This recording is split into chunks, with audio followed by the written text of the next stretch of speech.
The Flying Fortresses, the pioneer four-motored bomber, in the air since 1935. Steamroller construction, weight about 25 tons, speed better than 300 miles an hour, range 2,100 miles. Piped oxygen for the crews and turbo superchargers for the air-cooled engines. The Norden bomb sight, a bomb release that drops them out in perfect stack formation. A precision bomber at 30,000 feet and up. A combat plane at any level. The firepower of a dozen or more high-rate 50 caliber machine guns. A bomb load of 3.5 tons. But in the early summer of 1942, the big question was dark. The Fortresses had raked through the Pacific skies from Luzon to Midway. But could they bomb Europe? Could they fly and deliver and get back in broad daylight against the full fury of the enemy? Some of the experts said no. Not enough gun power, not enough armor, not enough speed or range or ruggedness. The losses would be too hard. Here is a motion picture record of the first all-American Flying Fortress raid over Europe. The men crowd into the operations hut, under the windsock, traditional as the yellow flag of quarantine. This is the briefing, the final how, where, when, and why of the raid. I have your attention, please, gentlemen. The pilots have all checked their crews. Everybody present and accounted for. For a long time, we've all been working very hard. The work has been grueling. It's produced results, and our standard of performance is very high. The fact is, however, unless that standard of performance remains high on an actual enemy target, all our work is going to go for nothing. Today we have an enemy target. Gentlemen, this is the real thing. This is the first operational mission we're going on. Now, you've all been issued your maps. You will note that the target is RP9X55. You will find that the recognition of the actual target area, if you follow your maps, will not be a matter of very great difficulty. As you come in from the southwest, you pass a range of rather high hills, ending in a knob of rock which sticks up quite a considerable distance.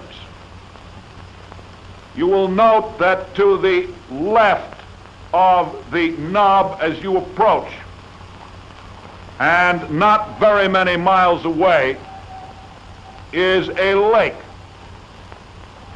You progress past that lake, and you will pick up the area of the town without very much difficulty.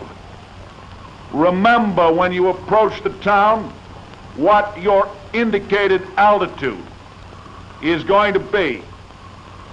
Remember that you are not to go below that indicated altitude. Now, as you approach the area, you're going to run into rather heavy concentrations of flak. That flak has to be watched for. You've got to deal with it as you've been taught to deal with it. We have a time check, please. Gentlemen, it is coming up on 45. I shall count the 5. 40, 41, 42, 43, 44, 45. That's all. That's all right.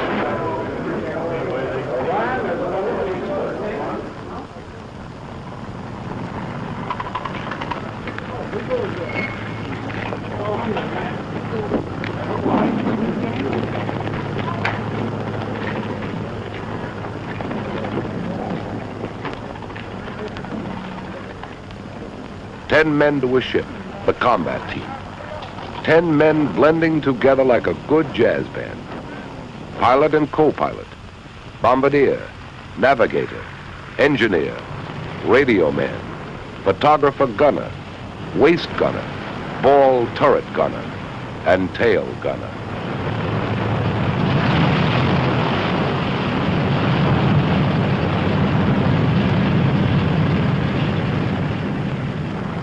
The ground men pull the chocks and the first plane hauls her nose round into the wind.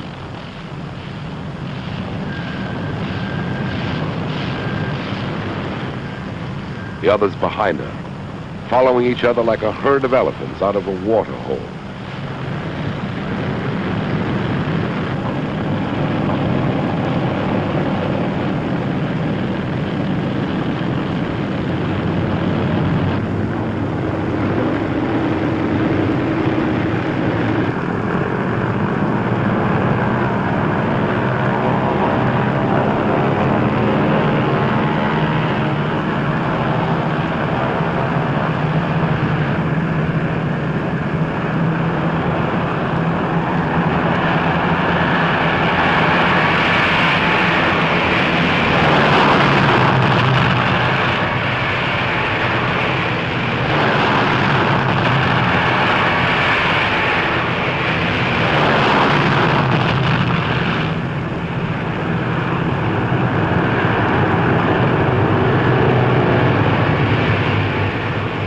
The fortresses seem to flatten down, gathering way and lift, out toward the continent, out toward the enemy.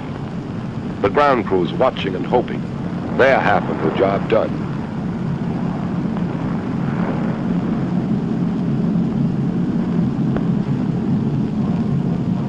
Now the ship's at operating altitude, squared away on course in formation. Keeping station, each plane helps to cover the others.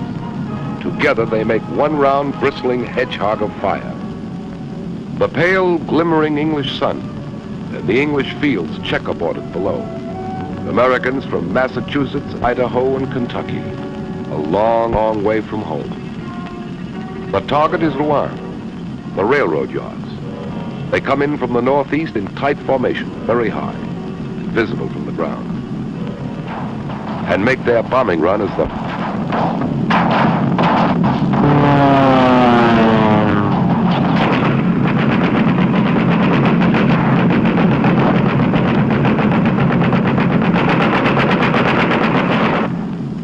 all away, the bombardiers shout.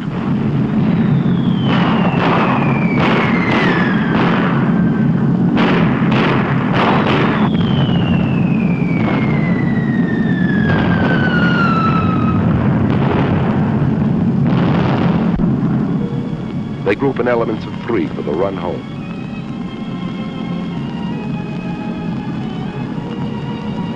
Mission accomplished. All B-17s return safely.